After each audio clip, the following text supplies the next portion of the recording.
और बिल्कुल, और यहाँ पर देखिए कि छत्तीसगढ़ की अगर हम बात कर लें तो बीजेपी 28 सीटों पर आगे चल रही है, कांग्रेस जो है 32 सीटों पर आगे चल रही है। एनके सिंह जी, 32, कांग्रेस अब हालांकि 36 पर आगे हो गई, लेकिन बीजेपी बीच बीच में हम देख रहे हैं कई जगह बढ़त भी बना रही है।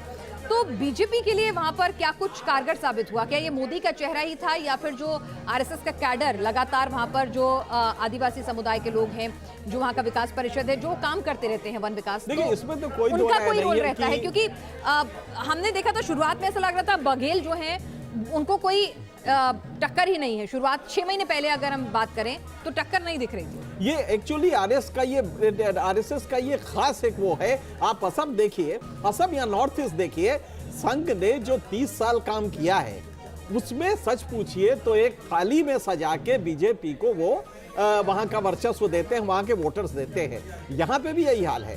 ट्राइबल एरिया में वहां के जिस शिद्दत से आरएसएस काम करता है, उसके बाद जाहिर है कि बीजेपी को एक प्लेटर में ये वोट्स मिल जाते हैं। इसमें बीजेपी का रोल नहीं होता, इसमें मोदी जी का भी रोल नहीं होता, बल्कि संघ का रोल होता है, जो इन ग्रामीण एरियाज में और खास करके ट्राइबल जंगल के एरिया में वो ट्राइबल्स को अपने साथ कर रहे हैं। कैलाश सोनी साहब, मध्य प्रदेश में जो इस वक्त टैली दिख रही है, जहां पर भारतीय जनता पार्टी बढ़त बना रही है और आंकड़ा लगातार बढ़ता जा रहा है, अंतर लगातार बढ़ता जा रहा है, क्या इसके पीछे की एक बड़ी वजह यह भी है कि आप लोगों ने, पार्टी ने, संगठन ने वक्त रहते एंटी इनकम्बेंसी को भांपा, अपने सिटिंग मिनिस्टर्स के एमएलएस के टिकट काटे, 29 एमएलएस के टिकट काटे, जिनमें 3 सिटिंग मिनिस्टर भी थे? कैलाश सोनी साहब जी देखिए, देश काल परिस्थिति के अनुरूप यदि कोई दल समय पे ठीक निर्णय ले सकता है तो उसमें भारतीय जनता पार्टी अग्रगण्य है। और विशेषकर हमारे मध्य प्रदेश में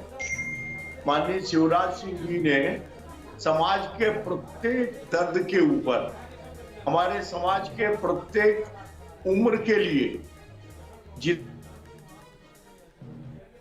तो अगर यही रुझान नतीजों में तब्दील होते हैं तो इसमें कोई दो राय नहीं कि शिवराज जी चले गए हैं सर। नहीं तो अभी वो कह रहे हैं कि पार्टी ने वक्त रहते निर्णय लिया, लेकिन इस बार मध्य प्रदेश में कहा जाता है कि इलेक्शन ऑफ कंफ्यूजन एक तरह से बीजेपी ने क्रिएट किया, जिसका फायदा समझ लीजिए उसे मिलेगा कि नहीं। एक प्रयोग है कि वहां पर ना तो नेता का नाम बताइए, ना ही कोई चेहरा आगे कीजिए, ना ही आप उसके प्रो में बोलिए। तो लास्ट तक एक अलग तरह की स्थिति जो है वहां पर बनी रही। तो उसका क्या कुछ फायदा या क्या कुछ नुकसान, उस प्रयोग को हम जब नतीजे आएंगे एनालिसिस करेंगे। हमारे साथ ग्राउंड जीरो से हमारी रिपोर्टर रंजना भी इस वक्त मौजूद है। रंजना, राजस्थान रिवाज और कह रहे हैं कि जो राज है उसके ऊपर लेकर जो पूरी बहस है, अभी रुझान कह रहे हैं 50-50 का मुकाबला भी हो सकता है।